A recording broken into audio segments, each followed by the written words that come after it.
The Hitch-Hiker's Guide to the Galaxy by Douglas Adams. Chapter 30. So there you have it, said Slarty Bartfast, making a feeble and perfunctory attempt to clear away some of the appalling mess of his study. He picked up a piece of paper from the top of a pile, but then couldn't think of anywhere else to put it, so he put it back on top of the original pile, which promptly fell over. Deep thought designed the earth. We built it, and you lived on it. And the Vogons came and destroyed it 5 minutes before the programme was completed, added Arthur, not unbitterly. Yes, said the old man, pausing to gaze hopelessly round the room. 10 million years of planning and work gone just like that. 10 million years, Earthman. Can you conceive of that kind of time span? A galactic civilization could grow from a single worm 5 times over in that time. Gone, he paused.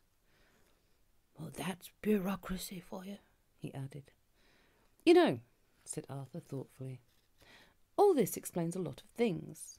All through my life I've had this strange, unaccountable feeling that something was going on in the world, something big, even sinister, and no one would tell me what it was. No, said the old man, that's just perfectly normal paranoia. Everyone in the universe has that. Everyone? Said Arthur. Well, if everyone has that, perhaps it means something. Perhaps somewhere outside the universe we know. Maybe. Who cares? Said Slarty Bartfast, before Arthur got too excited. Perhaps I'm old and tired, he continued.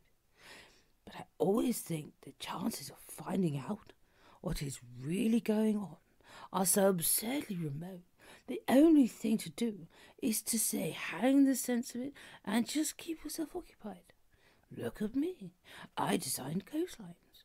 I got an award for Norway. He rummaged around in a pile of debris and pulled out a large perspex block with his name on it and a model of Norway moulded into it.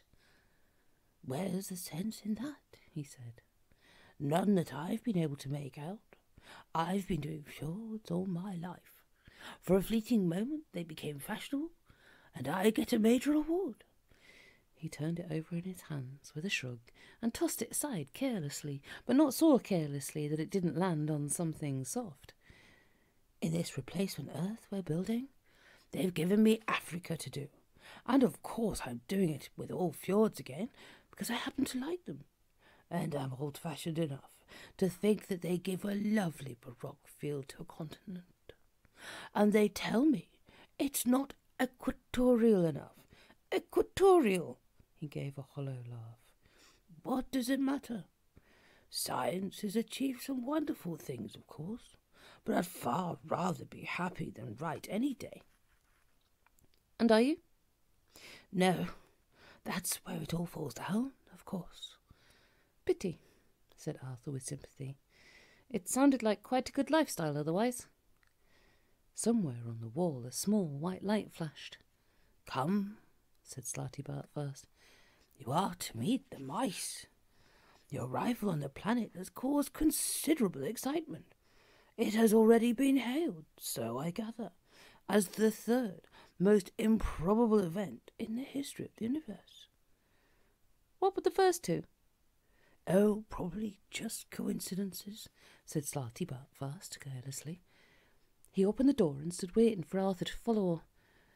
Arthur glanced around him once more, and then down at himself, at the sweaty, dishevelled claws he had been lying in the mud in since Thursday morning.